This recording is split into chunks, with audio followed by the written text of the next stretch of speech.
আসসালামু আলাইকুম সম্মানিত দর্শক, আশা করি সবাই ভালো আছেন। দেশে এবং প্রবাসে যে যেখান থেকে দেখছেন সকলের সুস্বাস্থ্য কামনা করে আজকের পর্বটি শুরু করছি। কেন চেক ডিজ অনার হয়, আপনি কিভাবে একটি চেক ডিজ অনারের মামলা করবেন, উক্ত বিষয়ে আজকে বিস্তারিত আলোচনা করব। আমরা প্রথমে জানব চেক ডিজ অনার কি। কোনো ব্যক্তিকে পাওনা টাকা পরিশোধ করার জন্য যে ব্যাংক চেক প্রদান করা হয়, যদি চেকে বর্ণিত পরিমাণ টাকা চেক প্রদানকারীর অ্যাকাউন্টে না থাকে, অপর্যাপ্ত তহবিলের জন্য চেকটি ব্যাংক প্রত্যাখ্যান করে, তাকে চেক ডিজ অনার বলে। কেন চেক ডিজ অনার হয়? ব্যাংকের হিসাবে অপর্যাপ্ত টাকা থাকলে, তার মানে চেকে যে পরিমাণ টাকা উল্লেখ করা হয়েছে তা অপেক্ষা কম টাকা আপনার অ্যাকাউন্টে থাকলে, যে ব্যক্তি চেক প্রদান করেছে যদি তার স্বাক্ষর না মিলে, যদি চেকে উল্লিখিত অর্থের অঙ্ক ও কথার গরমিল পাওয়া যায়, চেক মেয়াদ উত্তীর্ণ হলে, যথাযথভাবে চেক পূরণ করা না হলে, চেকে ঘষা-মাজা করা হলে, চেকে কাটাকাটি থাকলে, পূর্ণ স্বাক্ষর দিয়ে তা সত্যকরণ করা না হলে। এখন আমরা জানব চেক ডিজ অনার মামলা করার নিয়ম সম্পর্কে। প্রথমে আপনাকে ব্যাংকে গিয়ে চেক ডিজ অনার করে নিয়ে আসতে হবে। এরপর চেকের টাকা পরিশোধনের জন্য 30 দিন সময় দিয়ে চেক দাতাকে উকিল নোটিশ বা লিগ্যাল নোটিশ পাঠাতে হবে। উকিল নোটিশ প্রাপ্তির 30 দিনের মধ্যে টাকা পরিশোধে ব্যর্থ হলে পরবর্তী 30 দিনের মধ্যে মামলা দায়ের করতে হবে। সহজ করে বললে, চেক গ্রহীতা চেক ডিজ অনারের বিষয়টি জানার পর এনআই অ্যাক্টের 138 ধারার বিধান মোতাবেক 30 দিন সময় দিয়ে টাকা পরিশোধের জন্য চেক দাতাকে নোটিশ দিবেন।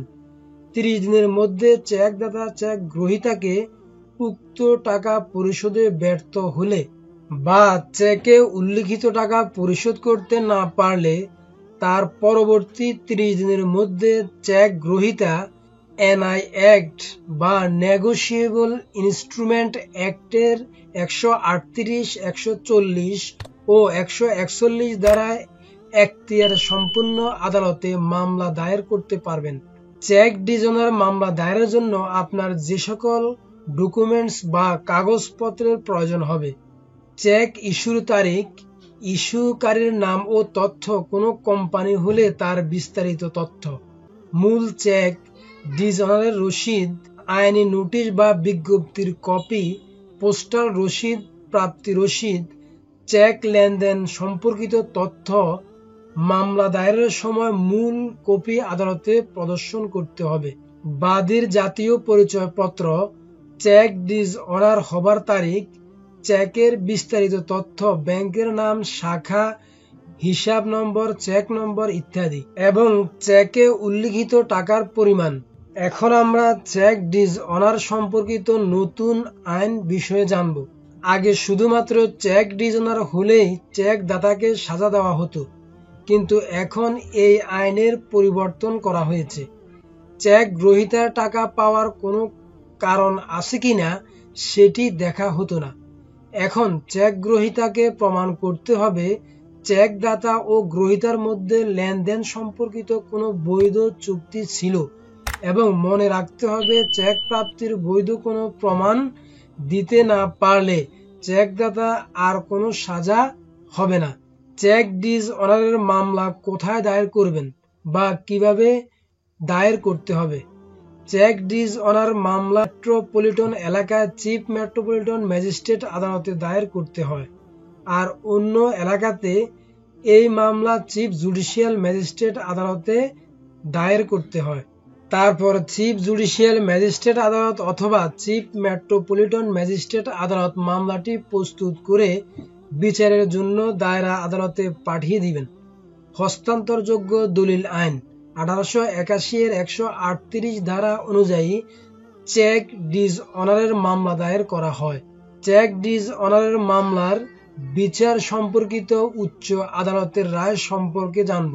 সম্প্রতি হাইকোর্ট বিভাগের রায়ে বলা হয়েছে, এখন থেকে চেক ডিসঅনারের মামলার বিচার করতে পারবে শুধুমাত্র যুগ্ম দায়রা জজ আদালত।